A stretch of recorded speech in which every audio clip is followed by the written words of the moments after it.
बात दिल के ही कहतानी, गम के एहसास नहीं खे। का टूटल दिल पास नहीं खे, का टूटल दिल पास नहीं खे। गम के एहसास नहीं खे, दर्द कुछ खास नहीं खे। हो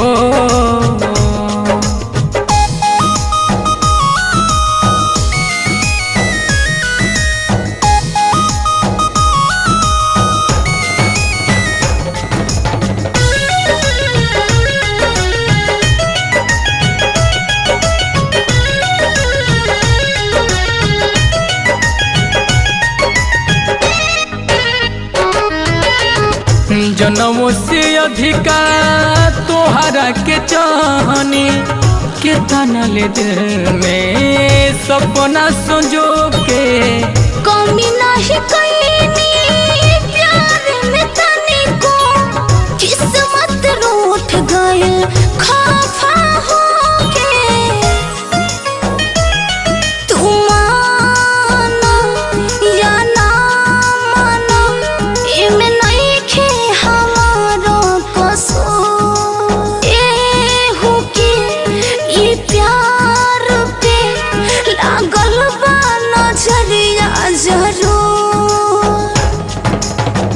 बीतल बात न दोहराब, भइल सो भइल न समझाब। होत बर्दाश्त नहीं खे, का टूटल दिल पास नहीं खे,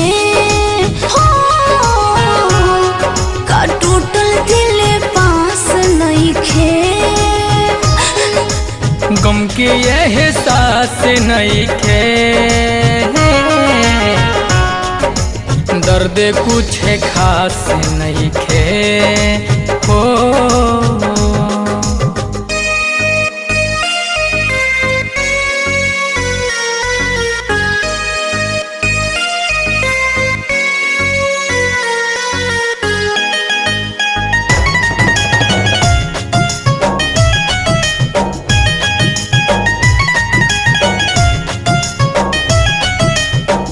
कहिलू नाराज यार बस एक बात से, कहले बिना चुपे कैलू सगाई।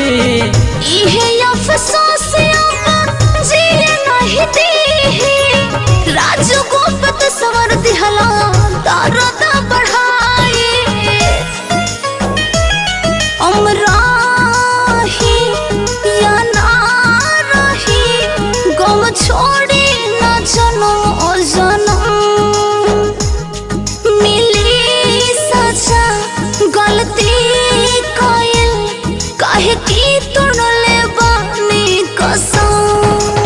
अब अफसोस तू जाने करा, हो खनाया धीर तू धीर धारा। दिल उदास नहीं खे, का टूटल दिल पास नहीं खे, का टूटल दिल पास नहीं खे। गम के एहसास नहीं खे, दर्द कुछ खास नहीं खे।